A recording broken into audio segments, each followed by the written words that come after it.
lost count, but £4 or £5 billion now donated basically for armaments to Ukraine. Maybe that's part of the answer, that instead of, and we can also talk about the amount of money that this government's committing to net zero and the amount of money that they're going to commit to giving to other countries to so-called help the climate crisis, £11 billion actually, the latter. Perhaps we didn't do those things. Do you think that money would be better spent on making sure that we were more protected at home?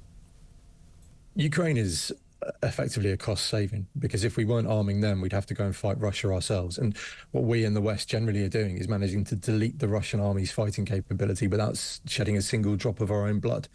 And to deploy our own troops there would be vastly more expensive in terms of blood and treasure. But Andrew, sorry, you generally think it would come to that? So if we weren't fighting almost a proxy war, I guess you'd call it, we'd be fighting the war itself? I mean, really? Yeah, I think so. I think Russia have very, very clear revanchist ambitions. Ukraine was the first step. We've seen the threat raising from Belarus.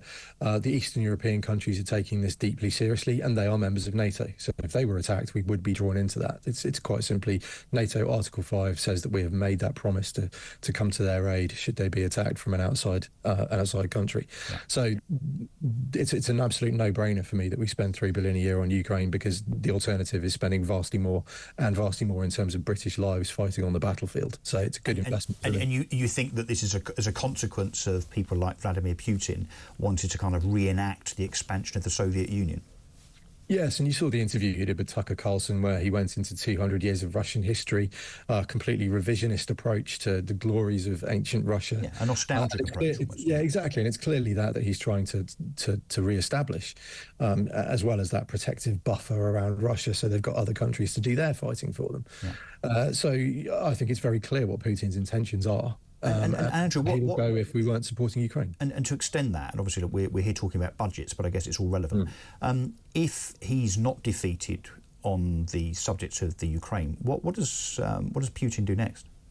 Well, all of a sudden we find Russia on NATO's borders, and that's a really bad place to be when you've got, on one side, a heavily expansionist and revanchist regime in Moscow. I don't think it's going to come to that. I think we've done just about enough to at least guarantee a stalemate, if not a Ukrainian victory. The Ukrainian assault into the Kursk region is looking far more successful than they could have ever dreamt it would be.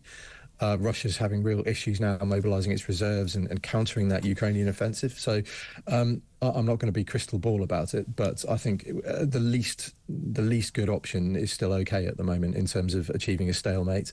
And we're potentially looking at one of the better options in Ukraine making enough ground that Russia is forced to the table. But you can't see Vladimir Putin prodding NATO, surely. Crossing swords with Poland, for instance. Well, they've been doing that for over a decade now. If you look at things like the Salisbury poisoning, the endless interference in Western democracies through their information warfare and cyber and internet campaigns, Russia has already committed acts that in decades gone by would have been considered declarations of war. Wow. That's how serious this interference is in this Russian campaign. Yeah.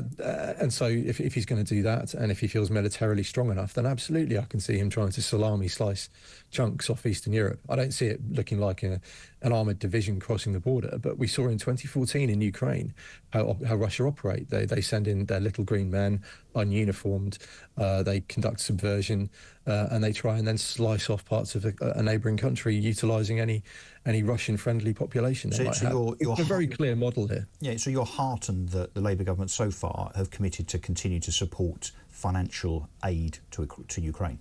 Yes, I think it's a must. It's an essential in terms of trying to keep British troops off the battlefield. Yeah, well, it's one thing that the Labour Party are perhaps doing right then, Andrew.